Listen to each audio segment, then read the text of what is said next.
We can lead ourselves by choosing how we want to show up. Let's make 2020 the year that we actually get some shit done.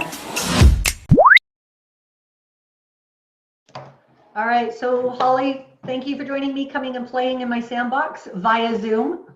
As we all know, this is how we're doing business in any kind of conversation, whether we're drinking wine, tea, or coffee, personally or professionally. This is our sandbox now, right? I mean, this is how we're rolling. Yeah. So this is new for me. This is the first one I'm doing. So thanks for being on board. It's about having conversations with entrepreneurs. So we're calling it Straight Talk, and it's the reason I asked you is one is because as a client, I know and love you for the work and what you bring to the table. So everybody, let me introduce you to Holly Sorgen. She is an entrepreneur in her own right. She's a business coach. She's a facilitator. She is a big vision strategic thinker, and has been working with Community Futures in Grande Prairie for the last 23 years and is still there. She is, side hustle like all of us as entrepreneurs, and then she has this role. But what I love about Holly is that she brings a really unique perspective to this, because she has been working not just as an entrepreneur herself, but multitude of businesses in all sorts of different areas and genres in terms of working with entrepreneurs. So I think you bring a really unique perspective to this. So thanks for coming to play. Thanks for coming to play. Yeah, thank you for inviting me. I appreciate it. So one of the things that we're having conversations about, everybody keeps talking about, well, the new normal. So I'm going to say that there is no new normal yet. We're on quicksand right now. We're scrambling. We're trying to figure it out. So I appreciate that the language gets used, but there isn't actually a sense of normal. We're not there. No. What are you hearing from the different businesses that are out there? What's going on for them? It's actually really interesting because certainly I think where we felt the most acute change was starting like last Monday, where everything after the Thursday previous, when, okay, now we're in a pandemic, this is what that looks like. And it started to get really serious, and it started to get really personal, because before it was something that was happening somewhere else. Yeah. And so I would even say that there's been this huge shift even from last week to now. Last week was very crisis oriented. It was very, oh my goodness, what are we going to do? Am I going to have to close my doors? Am I going to have to get rid of my people? Oh my God, like there was just so much uncertainty, and that uncertainty stays. But you know what I think is really interesting is this kind of uncertainty is like normal for entrepreneurs. So even as they were kind of like, oh, I don't know what I'm going to do. I might have to close. How am I going to make any money? They were already going, well, how am I going to make any money? And so by like Wednesday, I was getting messages from clients going, so I think I'm going to make money this way. And I've decided to sell all of my stuff electronically. And we're going to do curbside delivery. And this is my opportunity to create my e-shop. Oh, and this is my way of being able to give back. So I'm going to do some free consultations. And they were already thinking ahead of themselves. And so now as we're starting to come into the second week of kind of this, not new normal, but, a different type of quicksand. Yeah. We're going maybe. And the new normal is that nothing is static. Nothing, so I mean, I get it from that perspective, but we are in that constant state of change. Yeah. So as we're moving into this second week, what are you noticing? I'm not going to say there's optimism, because I think that's a bit much, but there's hope, and there's more hope now than there was before, because now it's like, okay, so I've established that I cannot do these things. So now I have to figure out, what can I do? And for a lot of people, that's just very mechanical. So I've been talking to a lot of people about, so these new benefits that the government's offering, and, as a self-employed individual, if I actually apply for that and I'm successful getting it, I might have an income. And for a lot of them, every income, every bit that they've ever had, they're putting back in the business. And this might be the first time they actually have cash flow that they take home with them to pay stuff. Well, so that's been good. And I think it makes a really big difference between whether you have somebody that is literally just started and this is hitting. Mm-hmm. So, year 1, 2, 3, right? Whether we're talking about somebody that's got a business that's been established for 15 years, and that makes a difference. Like if we're looking at cash flow for somebody that is just starting out, we don't actually even have an expectation they're going to have a break even in their first year. And if they do, yoo-hoo, I mean, awesome, they're rocking it. But the reality is that's not actually how business typically works. I think that's the piece that we need to be conscious of, is where in their business cycle, lifeline are they, right? Because that's going to make a difference in how we work. So much. Yeah. Yeah, and it really does change the way that they're able to engage in some of the different supports that are out there as well. So for many of my clients, certainly they're in those first 3 years, very vulnerable, very precarious. However, it makes them very able to pivot fast. They're very agile because this is how they've been always operating. It's like, well, last week we sold a lot of this, so this week we're going to try to sell more. Like they're changing and evolving, and their whole playing field is changing almost weekly, and they're trying to find a real groove. Whereas for some of my clients who've been in business for a lot longer, particularly if they have staff and then they've established kind of what their thing it was, they're having maybe a little bit more difficulty because they can't just kind of change direction with the ship. The ship got bigger. But they are kind of a little bit luckier because they can access some of these programs a little better because they have proven track record, and they're able to bank speak, and they're able to they have all those things kind of at their fingertips. Whereas a sole proprietor or micro little business, a lot of that stuff takes some time to gather, and it takes them some time to synthesize numbers. So for a lot of my clients, what I've been recommending is just get a really clear understanding about where you are at this moment, what your pros are, what your cons are, because those are all things you're going to have conversation about. And are you set up for things like My Service Canada, My CRA, stuff like that? Because those are the avenues that you're going to be able to maybe access some of these programs. Most of them have been very strategic, certainly taking advantages of deferrals and stuff like that. But it's not really that. It's more about what kind of assistance can I get from you? And what are the supports that are out there to help me weather this storm? And no one has said, well, I think I'm done now, because they don't really have an option, number one. But number two is failure isn't how they're built. So they're just going, okay, so I'm going down this river instead of down the ocean, where I thought I was going to go. And so that's been really, really positive. And just hearing those great stories gives me hope for sure. And I also find that, so I'll speak for myself as an entrepreneur, and I'm sure you can relate to this as well.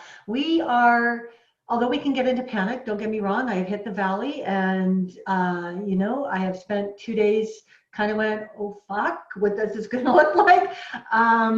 Because for me, my speaking business, this is my season.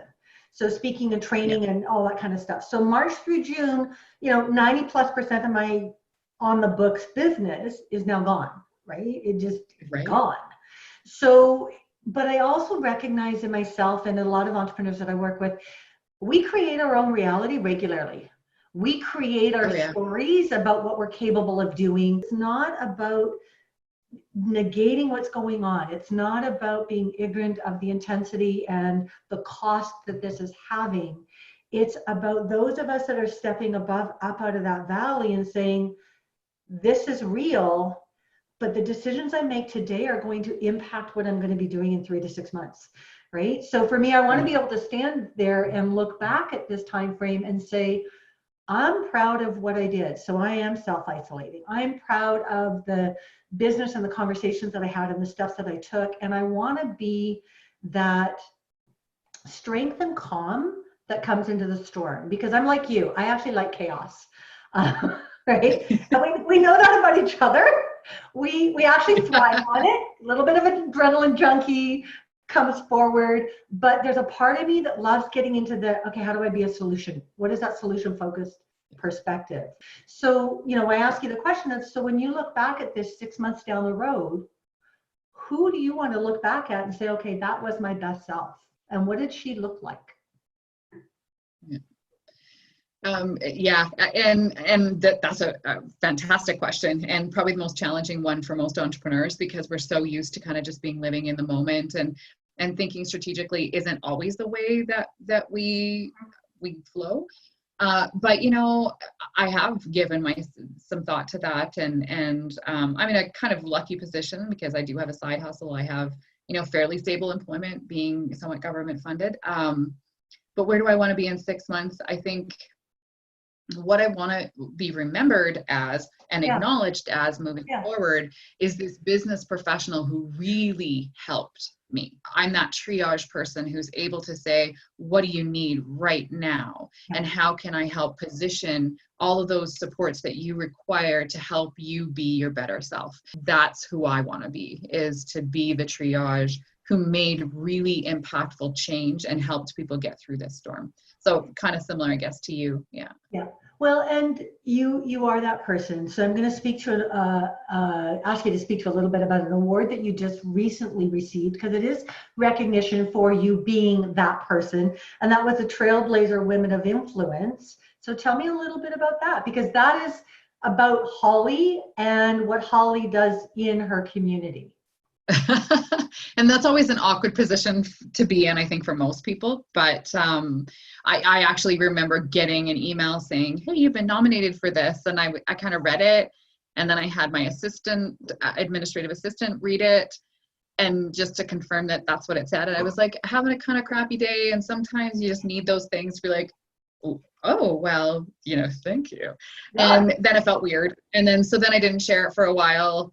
And then I had this coach who said, you need to share. So I did. And then all these other people were really celebrating with me, even people who were also nominated in the same category. So it's kind of interesting. We go to the awards and then they're like, oh, and the winner is, and they say my name. I got up there and like literally nothing to say, because I didn't want to be presumptuous and have something prepared, And I was just like overwhelmed with, being acknowledged in front of these amazing women that were all included in the category, and being acknowledged for work that really is so instinctual to what I do. It's who I am. And it really does remind me to take the opportunity to enjoy those things, because things changed like instantaneously after that, so quick. And I'm just like, oh, I didn't even get a chance to kind of wallow in it. But I think those are the stories we need to be hearing. Those are the stories that are going to lift us up and remind us that it's okay to celebrate the good stuff, even though the shit and the muck and the mire and everything is happening at the same time. We need those pieces to balance out. People are getting innovative. Like there's a company here in my own community, they're a spin bike company. So they've actually taken all of their bikes and delivered it to their customers or clients so that they can do that virtually. Very good.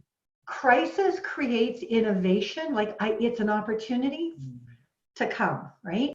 How are you getting creative for yourself? Like, how are you looking at what's coming next, or that mindset of what you need to do to take care of yourself?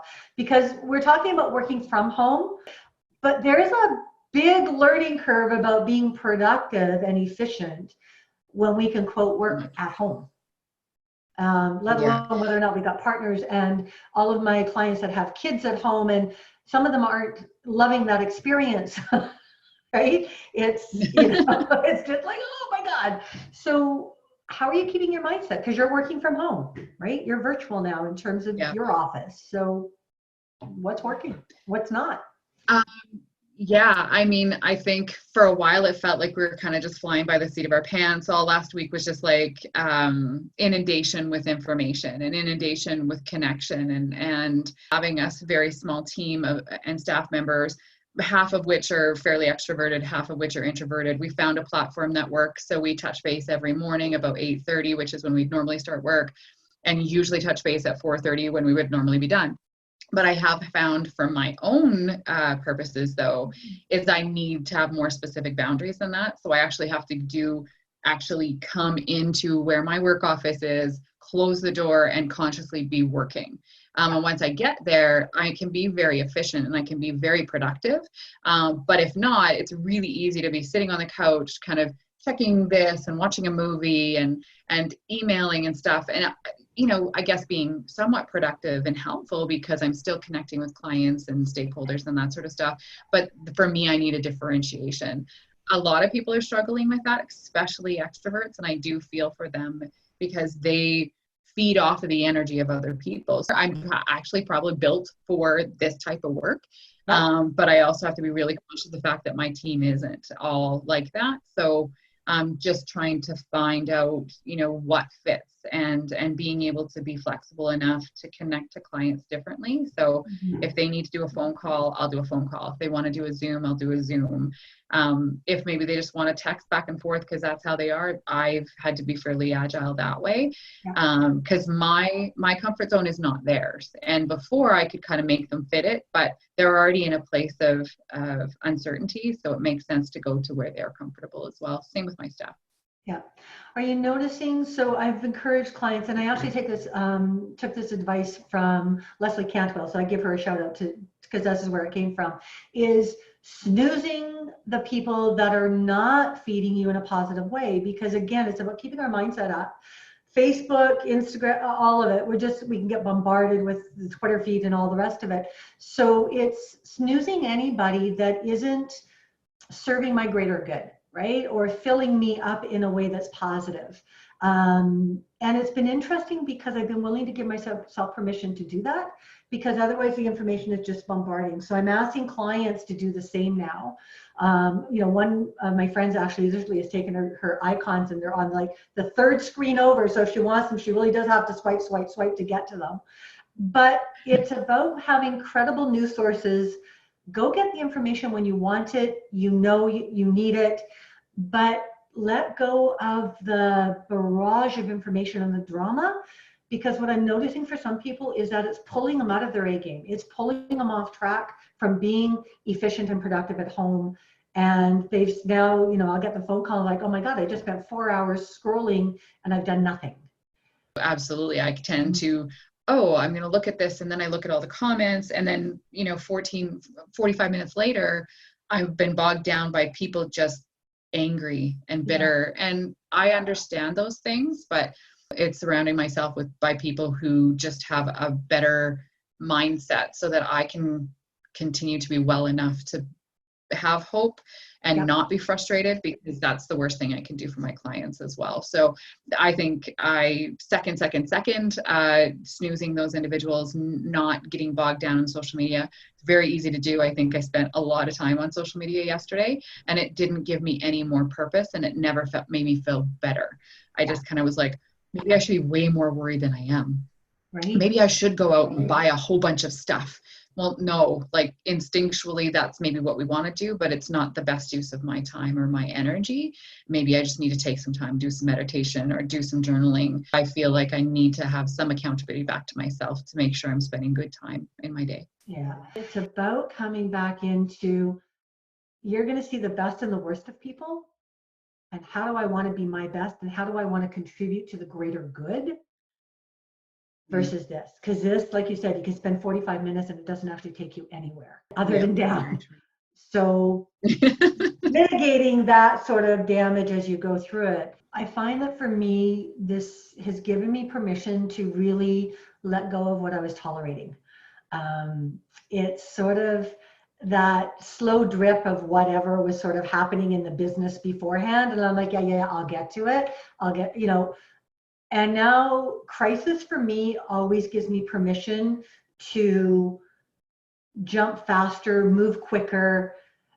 I don't, if everything is going really well and I've got this large income and the revenue sources and the consistencies coming in, I'm willing to take this new project and dive in and really push it forward and persevere and make it happen. Whereas now I'm like, oh, well, I've got total freedom. Well, that's not working. Okay, need to switch. I'm quicker to let myself fall into what's going to feel right for me versus feeling like I need to make it work. I don't know. Is that making sense for you? Yeah, totally. I actually do see our entrepreneurial community, especially the ones that are living fairly precariously, coming through this better because this is their norm. And they are just kind of getting into the groove of, I really like this, actually, the perfect storm stuff, because you're right. It gives us permission to try out new things. Can't take much more risk. I mean, I'm sitting at home self-isolating anyways. I don't have any money anyway. So if this actually even does come through, the only thing I spent was time. I mean, I say that almost facetiously, but it's not. Like, I think it's just allowing ourselves to get into the groove of, where most people are really uncomfortable, which is where our norm is. Yeah, for sure. I had a conversation with a client who's working in public health, and they made a comment about they're making decisions faster and walking away and not carrying it with them because they don't have time. There's too much stuff coming at them. There isn't time to do that. And I'm like, and that's the skill set I want them to be able to take when we have all the time in the world, right? Is to be able to execute those decisions and move on. And it's interesting how we pay attention when we're under stress and what we do differently. And can we really consciously grab that so that, oh, hang on, that shit really works. Let me keep that all the time, rather than it only being when I'm in a crisis situation. So as we start to wrap this up, what is some of the pieces that you see as being hopeful? What is some of the stuff that you're going, yeah, this is bad and this is the good? Because I know you said you want to actually be one of those people that are triaging and creating the hope and the connections for people. So what do you want to see? What do you want to leave people with? You know, the reason that I work with small business is because of its resiliency in general. So I'm watching what's developing in terms of collaborations. So these electronic collaborations, this electronic support, these new Facebook pages bringing businesses together to talk about things and to celebrate each other. We're connecting in a completely different way, and fairly positively, I would say, from our business community in this region. They just want to see each other succeed and survive. That has been the most hopeful that I've been, because I know that business will support themselves. And yeah, we're competitors, and at the end of the day, we'll all compete for whatever piece of pie there is, but maybe we'll make sure that at least there's pie left. Yes, no, and I think that's really important. And we change and we grow when we stretch our comfort zones, when we're willing to step out of them. And whether that's a conscious thing we choose to do or is, quote, forced upon us, it's still happening, right? It's still growing our mindset around how am I going to do this differently and how am I going to innovate and be creative in it. So I appreciate people like yourself being in the triage roles. I appreciate that there's a place of people that we can lean into to connect us to the things that we don't even know exist out there, but we know there's something that we have a question about, and that you have that ability to be the resource for your community, both at a very strategic, the economic diversity side of it, right down to the grassroots, local small business owner, but you have the ability to bridge those different pieces, both this way and this way, you know, peer-to-peer part of it as well. So I think it's really a unique position for you to be in. Gratitude for you for being in it, keeping yourself healthy so that you can keep doing it, right? And we'll keep touching base as we go through this, because it's going to keep changing. It's going to create a new norm, the one we don't have yet. I think there's some good that can come out of the chaos. I truly always believe that. Chaos is an opportunity for change to actually happen. Regardless of how it shows up, it gives us permission to do it differently. And so we all need to get a little more comfortable with being uncomfortable, because this is it. This is how we're going to go forward. Absolutely. Yeah. Yeah. So thank you for being a part of this today. We will connect. I will put a bio down below the link that we use in the video. I will definitely put in the CFDC for Grande Prairie link in terms of making that happen. And you can feel free to add anything else that you want as resources for your folks as well, because this is not about any one community. This is about world. We are connecting at a very different level than we ever have before. And I think that that's actually a really good thing. Yeah. Yeah. And I think hopefully we can maintain that. Absolutely. And thank you for inviting me to be part of it. My pleasure. All right. I wish you an incredible day, my friend.